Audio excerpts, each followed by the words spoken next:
Bon, on va parler français, les gars. En fait, ce qui m'étonne, c'est que vous êtes surpris du résultat, en fait. Mais je ne comprends pas comment est-ce que vous puissiez être surpris. L'histoire se répète, et l'histoire se répète encore, juste que les acteurs ont changé. C'est juste que les acteurs ont changé. C'est juste ça. Sinon, l'histoire, c'est toujours la même. L'Atlético qui se fait battre par le Real de Madrid. Les grands frères, ils ont encore cogné les petits frères. Encore la même chose, tous les jours. Et à chaque fois, c'est la même. Je crois que c'est la seule équipe de la Ligue des Champions, je parle ici, attention, du Real de Madrid, qui réussit à procurer autant d'émotions pendant un match. En fait, c'est comme le Real de Madrid, ils font comme des vagues, en fait, ça fait ça. Tu sais jamais à quoi t'attendre avec eux. J'ai l'impression qu'il y a quelque chose quand tu joues contre Madrid.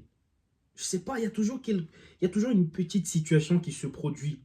Regardez par exemple hier, Alvarez, le match qu'il nous fait. Alvarez, le match qu'il nous fait. Putain, je suis barcelonais, j'aurais vraiment aimé avoir cette avancante dans mon équipe. Parce que la débauche d'énergie, l'envie, il sait garder la balle, il sait dribbler, il sait tirer, l'initiative, les replis défensifs. En fait, il a tout ce que un bon attaquant devrait avoir. Et Dieu seul sait le match qu'il a sorti hier. Dieu seul sait le match qu'il a sorti hier. Parce que le Real de Madrid hier, malgré tous les blessés, je n'ai pas compris comment est-ce qu'ils ont réussi à tenir. Un Vinicius qui n'est pas à son niveau, il veut jouer à l'individualisme. Il était presque transparent, presque inexistant. Kylian Mbappé, qui pendant le match, on l'a presque pas vu. Attention, je ne vais pas tirer sur lui parce que voilà, il n'a pas été beaucoup provisionné, il n'a pas beaucoup reçu de ballon. Donc on peut un peu le laisser un peu tranquille, Kiki, cette fois, parce qu'il n'a pas reçu des ballons. Donc il n'a pas su se montrer dangereux, sauf sur l'action, effectivement, l'action où il fait le dribble, il fait le slalom et il a le penalty. Fait de jeu, à ce moment-là, c'est là que je me dis, le Real, si le Real rate ce penalty, ils vont perdre le match. Ça, c'est ce que je me dis, hein.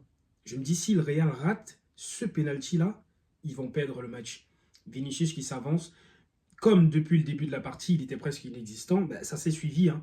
J'ai pas vu le Vinicius provocateur, le Vinicius qui avait envie, qui avait la rage comme d'habitude. Vous savez, d'habitude, quand Vinicius, quand on revient à la deuxième période, il a une petite grinta, là, il a un petit quelque chose qui fait en sorte que voilà, il réussit à sortir ses adversaires de leur match et il réussit à faire mal au bon moment où il faut et quand il faut. Mais sauf que cette fois-là, il n'était pas dans son match. Il n'était pas du tout dans son match. Et voilà, résultat, il a tiré, il a raté le penalty. Contre toute attente, je me suis dit, bon, voilà, l'Atlético a réussi à garder. Ça veut dire que là, ils vont tenir jusqu'aux prolongations. Et peut-être que pendant les prolongations, ils vont marquer. Sauf que non. Sauf que non. Fait de jeu, c'est effectivement cette période du tir au but. Ben oui, c'est cette période de tir au but. Pour moi, je pense que là, la VAR a pris une mauvaise décision. Pourquoi? Parce que, mais après, je comprends, hein, c'est l'histoire, hein. L'histoire nous enseigne que le Real de Madrid a toujours eu des petits avantages, hein, en Ligue des Champions au niveau de l'arbitrage. On va revenir là-dessus. C'est un fait, c'est une réalité. Parce que je comprends pas, j'arrive pas à voir comment est-ce qu'il a pu toucher la balle. Il a fleuré, je sais pas, c'est très, c'est très controversé, c'est très difficile à juger. Très très difficile. Évidemment, l'arbitre qui annule le but, ça se joue mentalement à ce moment-là. Tu sais, la pression des médias, il y a tout le stade qui arrive, c'est une place en quart de finale et tu élimines le vainqueur. Ça veut dire que normalement, si tu élimines le vainqueur, tu vas aller en finale. Parce que ce n'était pas le PSG qui allait arrêter l'Atlético de Madrid. Parce que c'est une équipe qui est difficile à jouer. C'est une équipe qui est chiante à jouer. Franchement.